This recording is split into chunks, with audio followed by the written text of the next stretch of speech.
అందరికీ నమస్కారం. ఏంటి ఇంత పొద్దున్నే వచ్చేసేటరాజు గారు అని కొంతమంది అనుకోవచ్చు, రావచ్చు.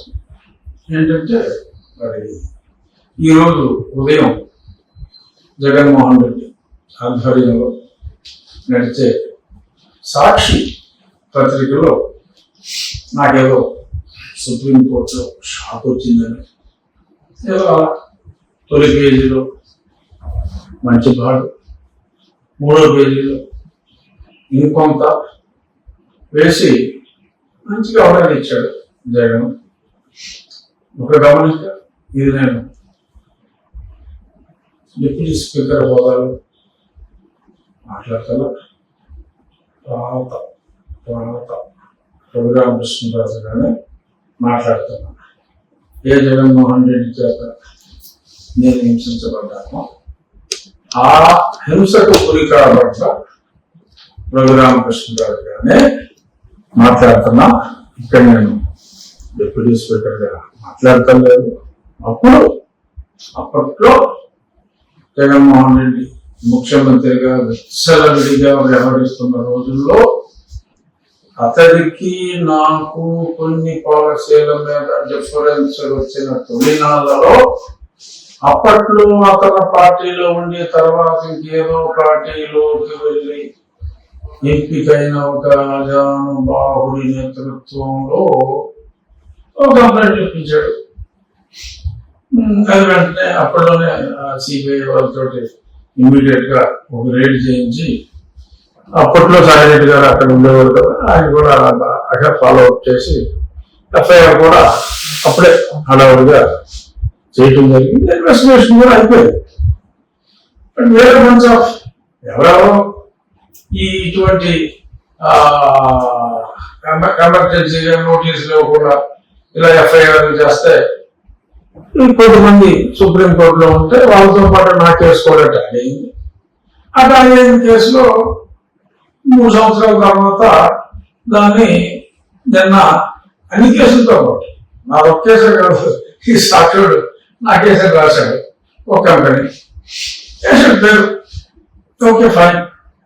బట్ నాకు సంతోషకరమైన అంశం ఏంటంటే ఇవాళ ఈ సాక్షి చూసిన తర్వాత ప్రతిదానికి సంతోషించవలసిన విషయాలు కొన్ని ఉంటాయేమో అని అనిపించింది. ఎందుకంటే ఇవాళ ఈ చిన్న వార్తకి నా బొమ్మేసి ఇంత సాక్షి నా ఫోటో పట్టణ వేయలేదు. ఆవిడ ఏ కార్యక్రమాల్లో పాల్గొన్న సాక్షి అయితే అసలు నా ఫోటో కూడా వేయలేదు. ఏదైనా ఉన్నా నా ఫోటో కట్ చేయటం, ఒక 10 మందిలో నేనున్నా నా పేరు లేకుండా రాయటం, ఇటువంటి అలవాటుగా చేస్తూ ఉంటాడు. అది కానీ వేశాడు, మంచిగా బాగా వేశాడు. కానీ ఒకటి నేను హానెస్ట్ గా సంతోషించే అంశం ఏంటంటే అతడి పతనానికి కారణం నేనే అని భలే కన్ఫర్మ్ చేశాడు. ఎందుకంటే ఒక చిన్న మ్యాటర్, ఒక 15-20 మ్యాటర్లతో కలగలిపిన ఒక మ్యాటర్, ఒక కామన్ జడ్జిమెంట్ లో ఆ బొమ్మ వేసి తొలి పేజీలో వేసి లోపల పేజీలో మళ్ళీ వేసి అంత స్పేస్ నాకు ఇచ్చేది కదా. ఏమంటాం నా మీద ఏదైనా ఈ పతనానికి కావాలని నేనే అని చెప్పి యావత్ తెలుగు జాతికి ప్రూవ్ చేసినందుకు డెఫినెట్ గా సంతోషం. జగన్మోహన్ రెడ్డి ఏకవచనంలో మాట్లాడుతున్నా. ఎందుకంటే డిప్యూటీ స్పీకర్ గా అయితే మా ఎమ్మెల్యే జగన్మోహన్ రెడ్డి గారనే నేను ఇప్పుడు సంబోధించాను. బట్ ఇప్పుడు నేను డిప్యూటీ స్పీకర్ గా మాట్లాడగలను కాబట్టి పేరుతో సంబోధించవలసిన అవసరం ఉంది. అంచేత నేను ఇలా, ఎందుకంటే ఎవరికి ఎంత గౌరవం ఇవ్వాలో అంతే గౌరవం ఇవ్వాలి. ఒక డిప్యూటీ స్పీకర్ గా ఎమ్మెల్యే గారికి నేను గౌరవిస్తాను. బట్ ఒక రఘురామకృష్ణరాజుగా మీరు చేసిన దానికి బట్ టెక్నాలజీ చేయవలసిన టెక్నాలజీ చేయాలి కాబట్టి ఎస్ నిన్ను పడబెట్టింది నేనే అని యావత్ తెలుగు ప్రజలకి తెలియజేసినందుకు మరొకసారి ధన్యవాదాలు. సాక్షి యాజమాన్యానికి ఇక ఈరోజు చెప్పాలనుకున్నది. సరే అప్పుడేమైనా కూడా ఎందుకంటే నన్ను అభిమానించే వాళ్ళు జగన్ అభిమానించే వాళ్ళు కన్నా చాలా ఎక్కువగా ఉన్నారు కనుక చెప్పాలి. ఎందుకంటే ఇదేదో చూసి అది షాక్ ఇచ్చేసింది అనుకుంటారేమో. అది ఎప్పుడో వచ్చాడు జగన్మోహన్ రెడ్డి కంప్లైంట్, అప్పుడే ఇన్వెస్టిగేషన్ అంతా కూడా అయిపోయింది. ఈలోపు వేరే మంచిగా ఛార్జ్ షీట్ ఫైల్ చేయకుండా ఆగింది. వేరే దాంట్లో ఈలోపే ఛార్జ్ షీట్ ఫైల్ అయింది ఉంది, దీని మీద ఛార్జ్ షీట్ ఫైల్ అవుతుంది. 900 కోట్ల రాశాడు, బ్యాంక్ ఒప్పాడు. ఆ కంపెనీకి తీసుకున్న లోన్ అది 4 సంవత్సరాలు ఫ్యాక్టరీ కట్టాము, మొత్తం 3,4 కోట్లు పర్ మెగావాట్ ఆ ఫ్యాక్టరీ కట్టాము. ఆ ఫ్యాక్టరీ 4 సంవత్సరాల పాటు రన్ అయింది. ఆ తర్వాత పేమెంట్స్ రాకపోతే ఆ 4 సంవత్సరాల్లో మోర్ దాన్ 50% డెట్ క్లియర్ అయిపోయింది. ఆన్లైన్ డెట్ 300 కోట్లు అంతా ఉండొచ్చు, 300 ఆర్డర్. అది అప్పుడు నాకు ఎలక్ట్రిసిటీ బోర్డు కన్నా రావాల్సింది ఎక్కువ ఉంది. బట్ ఈలోపు ఇలాంటి కంప్లైంట్లు ఇవన్నీ పెట్టి దాన్ని ఎన్సిఎల్టీ వెళ్ళేలాగా వాళ్ళు చేశారు. No regrets. వ్యాపారం తర్వాత రావచ్చు పోవచ్చు. బట్ ఇలా 900 కోట్ల ఒరిజినల్ లోన్ ఇచ్చేసింది కాకుండా మామూలుగా బ్యాంక్ ఇంత లోన్ తీసుకుంది అంటాడు. దానికి చివరి పదవగా సాక్షుడు అక్కడ ఉన్నదే లేదు. చివరికి ఏమైంది, కుంజరహారాగా చివరిలో రాశాడు. ఏమైనా ఉంటే మీరు హైకోర్టుకి వెళ్ళి అక్కడ తెలుసుకోవచ్చు అని రాశాడు. అసలు రాకపోతే బాగుంది పడేశాడు. అప్పుడు షాక్ ఎట్లా నా పక్క షాక్ ఏమన్నా నువ్వు పెట్టించో కేసు అదే వాళ్ళతో కలిసింది, ఎంక్వైరీ అయిపోయింది, ఛార్జ్షీట్ ఫైల్ చేస్తారు. ఇప్పుడు ఫర్దర్ ఎక్స్పెక్ట్ చేయడానికి ఏం లేదు. సరే ఈ లోపు ఈ పివి సునీల్ కుమార్ ఉన్నాడు కదా, క్యారెక్టర్ ఆర్టిస్ట్, బొడదొబ్బున్నాడు, మన బొడదొబ్బున్నాడు ఏమని ఒక ఎయిమ్లెస్ ఆర్గనైజేషన్ పెట్టుకుని నిన్న సాయంత్రం వాళ్ళందరికీ చెప్పాడు. ఏంటంటే ఇవాళ నుంచి అంబేద్కర్ గారి విగ్రహాల దగ్గర రఘురామకృష్ణరాజుపై ఎంక్వైరీ చేయాలి. జరుగుతుంది కదా, జరిగిపోయింది కదా, చేసుకుంటారు, ఛార్జ్ షీట్ వేస్తారు. దానికి ఇప్పుడు ఇతను అరెస్ట్ చేస్తారని ఒక భయం పట్టుకుంటారు. రేపు వేసేస్తారు. ఎందుకంటే ఎవిడెన్స్ అన్ని క్లియర్ గా ఉన్నాయి. చాలా స్పష్టంగా ఒక డిఎస్పీ స్థాయి అధికారి,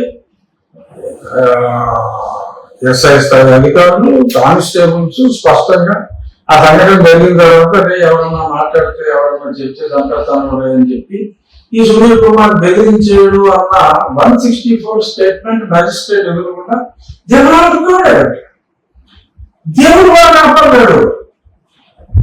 అక్కడ ఓటు చూసి నా దగ్గర ఏముంది, ఏదో మొన్న రెడీ చేసుకున్నాడు, ఒకవేళ నన్ను అరెస్ట్ చేస్తాడంటే అందరూ ఆందోళన చేసేయాలి అని చెప్పాడంట. ఇవాళ నుంచి అంబేద్కర్ గారి విగ్రహాల దగ్గరికి వెళ్ళి లేదు అంబేద్కర్ గారి ఆశయానికి వ్యతిరేకంగా మరి ఏంటంటే దళిత క్రిస్టియన్లకి రిజర్వేషన్లు ఇవ్వరా, మార్చుకుంటే మార్చుకోవచ్చు. ఆయన రాసిన రాజ్యాంగం గురించి నేను మాట్లాడుతున్నా. ఆ రాజ్యాంగం తప్పండి.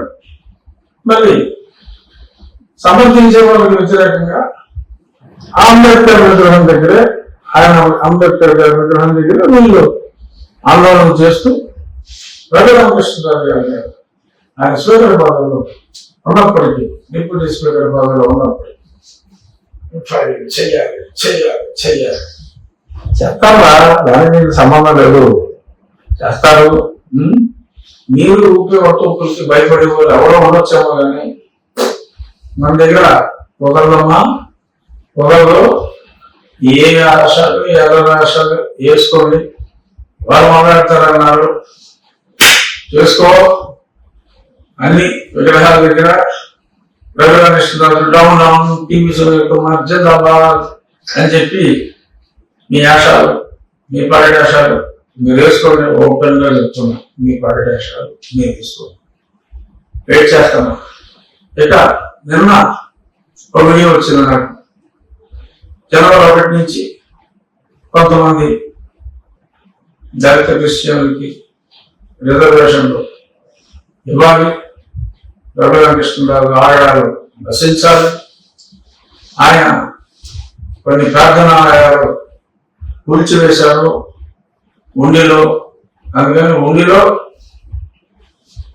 ఆవరణ నిరాహార దీక్షలు, నిరవధిక నిరాహార దీక్షలు చేస్తాం. రాజ్యాంగం మీద పోరాడండి, అంబేద్కర్ రాజ్యాంగం మీద పోరాడండి, ఎవరు పోరాడుతున్నారు? నేను సక్రమంగా అనుమతులు తీసుకుంటే ఏ ప్రార్థనాలయాలు దేవాలయాల్లోకి నేను ఎందుకు వెళ్తాను?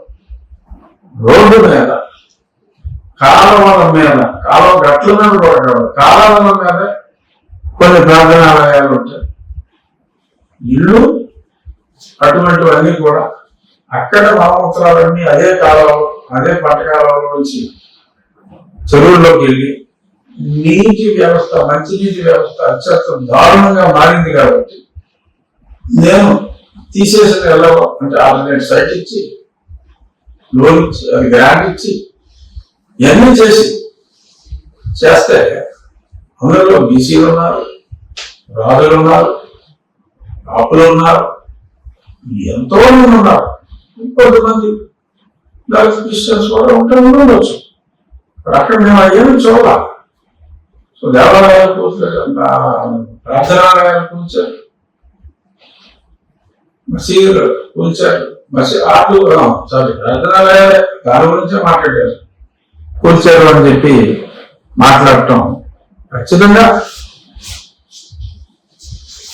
కావగట్లు కదా. అనుమతులు లేకుండా, రోడ్ మూవ్మెంట్ లేకుండా కాలువ మీద ఈ చివరి నుంచి ఆ చివరికి కాలువ మీద కాలువ చేసి ఎవరికాలు కట్టుకుంటే అది మా ఉపయోగం అంతరాయం, ఆరోగ్యానికి ఇబ్బంది ఆ నీరు అని చెప్పి చర్యలు తీసుకున్న మాట వాస్తవం. బట్ అది ప్రార్థనాలయం కాదు, ఫలానా ఇల్లని కాదు. అయినా మీరు సునీల్ కుమార్ ప్రేరేపణతో, రేపు మాకు అరెస్ట్ కాబోయే సునీల్ కుమార్ ప్రేరేపణతో మరి ఇలాగా అమర నిర్ణయాలు దీక్ష చేస్తానంటే మీ దీక్ష విజయవంతానికి ఉండిలో ఎటువంటి అభ్యంతరాలు లేకుండా మీకు ఫుల్ ప్రైవసీ ఇచ్చి మీరు చేసుకున్న రోజులు ప్రతివాడు అమరదేవి పుట్టి శ్రీరాములుగా మారాలనుకుంటే అది మీ ఇష్టం. తప్పకుండా మీకు ఒక ప్రశాంతమైన వాతావరణంలో ఎటువంటి అశాంతికి గురి కాకుండా మీరు అనుకున్నది సాధించవద్దు. మళ్ళీ పార్లమెంట్ సమావేశం మీ కోరికలు తీర్చి రాజ్యాంగాన్ని, అంబేద్కర్ రాసిన రాజ్యాంగాన్ని కాదని మరో నూతన రాజ్యాంగం బివి సునీల్ కుమార్ గారి నాయకత్వంలో మీరందరూ ఎయిమ్లెస్ గా పోరాడే మీరందరూ ప్రభుత్వాలను కూడా చంపే ప్రయత్నాలు చేసి చావచత పెట్టినప్పటికీ కూడా జస్ట్ దళితుడు అనే ఒకే ఒక కారణంతో అతను దళితుడు క్రిస్టియన్ అందరికీ తెలుసు. ఏమైనప్పటికీ అతనికి మీరు కొమ్ము కలిసి మీరందరూ ఒకవైపు, నేను కొన్ని ఒకవైపు, Khammam I'm not challenging, but I'm ready to face your agitations against me.